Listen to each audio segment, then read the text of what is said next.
Hello, Poetry Thursday is upon us, and here's Dr. Jennie with a poem to read to us. Hello, everybody. Yeah, I'm reading a poem today by John Greenleaf Whittier, who is a 19th century US poet, and it's called Telling the Bees. Here is the place. Right over the hill runs the path I took. You can see the gap in the old wall still, and the stepping stones in the shallow brook. There is the house with the gate red barred and the poplars tall, and the barn's brown length, and the cattle yard, and the white horns tossing above the wall. There are the beehives ranged in the sun, and down by the brink of the brook are her poor flowers, weed or run, pansy and daffodil, and rose and pink. A year has gone, as the tortoise goes, heavy and slow, and the same rose blows, and the same sun glows, and the same brook sings of a year ago. There's the same sweet clover smell in the breeze, and the June sun warm tangles his wings of fire in the trees, setting as then over Fernside Farm. I mind me how, with a lover's care, from my Sunday coat I brushed off the burrs, and smoothed my hair, and cooled at the brookside my brow and throat. Since we parted, a month had passed, to love a year. Down through the beeches I looked at last on the little red gate, and the well swept near. I can see it all now, the slantwise rain of light through the leaves, the sundown's blaze on her window pane, the bloom of her roses under the eaves. Just the same as a month before, the house and the trees, the barn's brown gable, the vine by the door. Nothing had changed but the hives of the bees. Before them, under the garden wall, forward and back, went drearily singing the chore girl small, draping each hive with a shred of black. Trembling, I listened.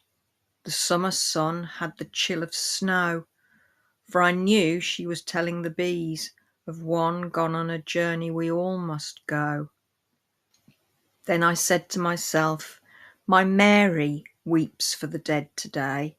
Haply her blind old grandsire sleeps the fret and the pain of his age away. But her dog whined low.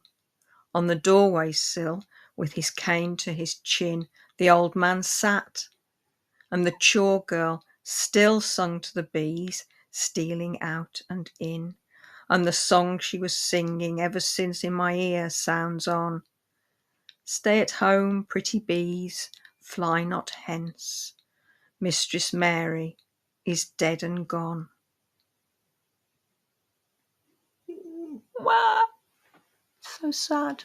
It's so sad and very beautiful. It is sad, isn't it? Yeah. So this was from 19th century? This was late 19th century, yeah. Okay, yeah, because it sort of reminds me of think.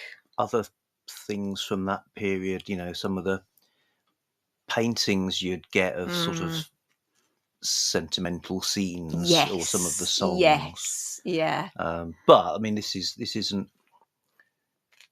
Yeah, this has got quite an authentic feel to it. I suppose some of the little details, like the burrs on the coat that he remembers when he was visiting in happier times.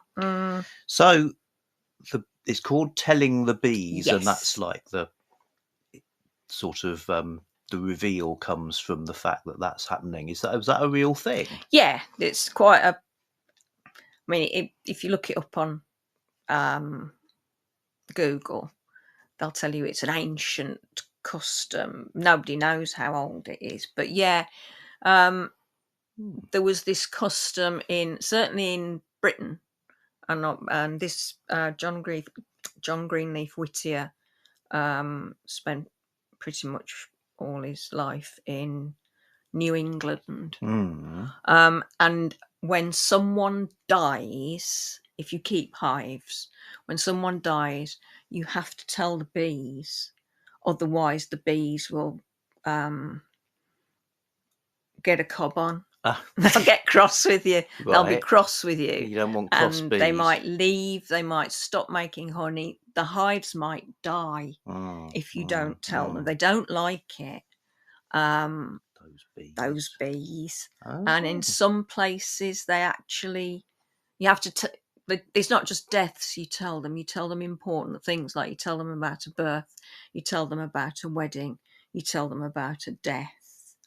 Apparently when the dear old Queen died, Elizabeth II, the royal beekeeper told the bees. Oh, right. So it's still happens. Yeah. And they say pretty much these words or variants of "stay at home, pretty bees, fly not hence." Yeah. Mistress Mary is dead and gone. So it was something like, "Stay at home, pretty bees, fly not hence. Your Mistress Elizabeth is dead and gone." So that's the chore girl, the girl who does the chores, right? I thought it was chore. I thought she was chewing tobacco. Yeah, it was the 19th century, but girl. I don't think little girls chewed tobacco. Yeah.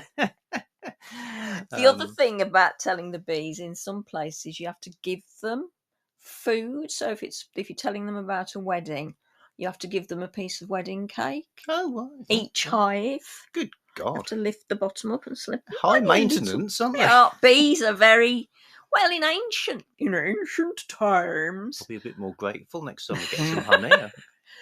Back in olden days, really olden days. So in Egypt, for example, ancient Egypt, bees were seen to be the messengers between the humans and the gods, and that the buzzing had some kind of messaging. Oh, right. Function. Oh, so a bit like the owls in your owl poem. Yeah, but like they have recently. The psychopomp. They have a bit of a psychopompery about them. And and some times of Egyptian thingamabob. It was thought that when you slept, your soul would fly about in the shape of a bee. Oh, right. Your nice one. car. Ka! Yeah. K.A. car. K.A. car. Yeah. So, but I don't half know a lot about bees. Since I read this poem, I had to look all sorts of things up. It was great. So, any other cool stuff about John Greenleaf Whittier? Yes, it's not a sobriquet. It was actually part of his name. Boy, Greenleaf. Right. He wasn't an elf like Legolas. He was a Quaker. He was an American Quaker. That's why you've heard of him. Did he write some hymns or something? He wrote words that got part turned of into one of his poems, The Brewing of Soma, which is about the narcotic effects of steeplehouse religion, is that the crux of the poem is Quakers do it better.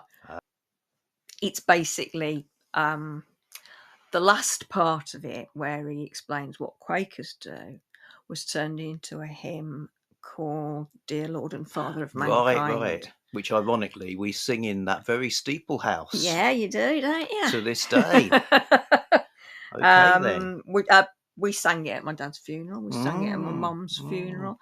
I would always find it a bit odd when people sing it at weddings, because one of the lines in the last verse is, "Let sense be dumb, let flesh retire." And the last thing you want on your wedding night is your flesh retiring.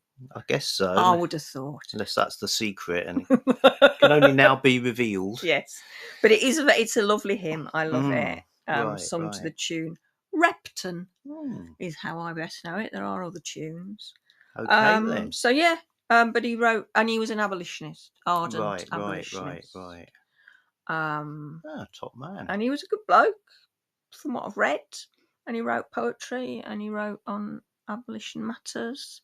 Okay, folks, if you dry your eyes, and we'll be Dry your eyes and be kind to your bees. And have a laugh. Keep them informed. That's the main thing. Tell the bees. That's the. Tell them. They can deal with anything. They apart don't from mind, but lack of information. You don't tell them, they're going to stomp off in a huff, and you're going to regret it, or worse, or worse. Right. Okay, mind you, chaps. Keep out the Ostroad. Tell the bees.